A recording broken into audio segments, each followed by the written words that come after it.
안녕하세요. 회원 여러분 반갑습니다. 예고해 드린 대로 오늘 3월 24일 월요일이죠.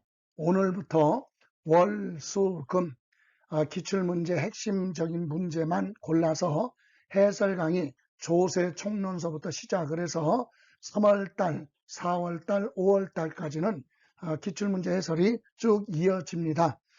자료는 물론 먼저 올려드릴 테니까 그 자료 먼저 체크해 보시고요. 그리고 또 하나 안내해 드리면 공지해 드렸듯이 오늘부터 시작을 해서 화요일이죠. 매주 화요일 그리고 목요일, 토요일 요 날은 유튜브를 통해서 10분 찬스다 그래서 10분 동안만 짧게 핵심 이론을 정리를 할 겁니다. 그래서 여러분 유튜브도 구독을 하시고 거기 알림톡 설정해 놓으시면 강의 올라갔을 때 여러분한테 알림톡이 오면 그거 놓치지 말고 한 번씩 들으시고요. 예, 역시 유튜브에 대한 그 자료도 우리가 이미 나갔던 거 가지고 활용을 할 겁니다. 자, 그러면 오늘 공부할 조세 총론 부분은 총 21문제 다룰 건데요. 그것은 7강에 걸쳐서 즉 2문제에서 3문제 정도 다루는 걸로 하겠습니다. 그럼 오늘 그 첫 시간 들어가죠. 자, 31회 때 출제됐던 문제인데요. 지방세 기본법 및 지방세 세법상 용어 정의에 대해서 물어보는 내용이죠. 틀린 거 그랬습니다. 1번 보통징수란 지방세를 징수할 때 편리한 자로 하여금 징수 걷어가지고 그 징수한 세금을 납부하게 하는 절차, 이런 제도를 보통 징수라 한다 그러는데 요건 잘못됐죠. 이것은 보통 징수가 아니라 특별 징수를 말합니다. 특별 징수란 지방자치단체를 대신해서 편리한 사람이 지방세를 징수해서 지방자치단체에 납부하는 그런 제도를 우리 지방세에서는 특별징수라고 하고 국세에서는 원천징수라고 합니다. 그래서 보통징수 이 부분이 잘못됐죠. 참고로 보통징수가 뭡니까? 과세권자인 지방자치단체장이 과세표준과 세액을 결정을 하여 납세 의무자한테 고지서를 발부하고 납세 의무자는 그 고지서를 받아서 고지서에 기재된 납부 기한까지 납부해서 납세 의무를 종결시키는 그런 제도가 보통징수죠. 그래서 1번 지문은 틀렸어요. 특별징수를 설명한 것이다. 2번 취득세에서 사용하는 용어 중에 부동산이란 토지와 건축물을 말한다. 맞습니다. 그러면 지방세법에 우리가 공부할 취득세, 등록면허세, 재산세 똑같습니다. 부동산 하면 지방세법의 부동산은 토지하고 건축물 맞고요. 3번 세무공무원이란 지방자치단체장 또는 지방세에 부과하고 징수할 수 있는 세금에 대한 업무를 위임받은 공무원을 말한다. 그러면 맞습니다. 다음 4번 납세자 그랬죠. 넓은 의미죠. 납세자는 세금에 관련된 넓은 광범위한 내용이에요. 그래서 납세자란 납세의무자와 특별징수 의무자를 말한다.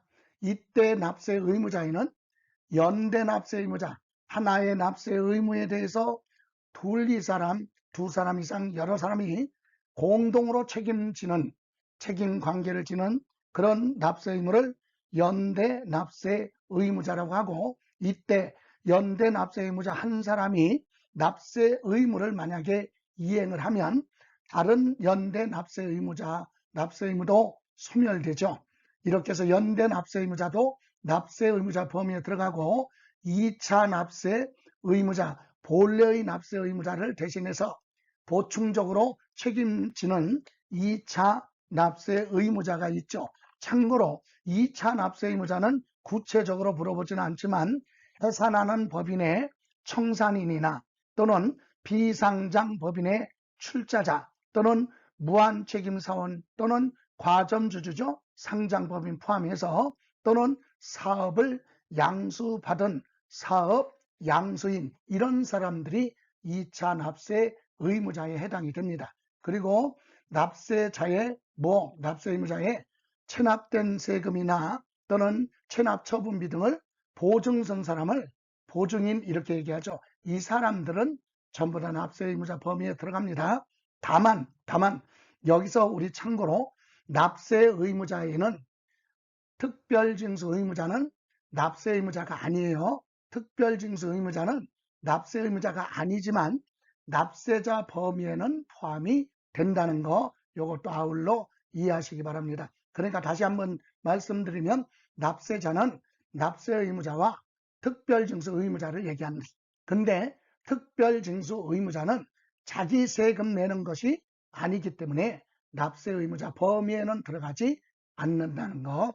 다음 5번 지방자치단체 징수 지방자치단체가 걷어가는 금액은 지방세가 있고요. 체납처분비가 있다. 맞습니다. 참고로 그럼 이때 지방자치단체 걷어가는 징수금의 순위는 체납처분비가 먼저고요. 그리고 나서 지방세라는 거. 자, 이렇게 해서 틀린 거 그러면 1번이 잘못됐네요. 그죠? 예. 다음 2번 갑니다. 2번 국세 및 지방세 연대 납세 의무자죠. 연대 납세 의무에 대하여 설명한 것으로 옳은 것 그랬습니다.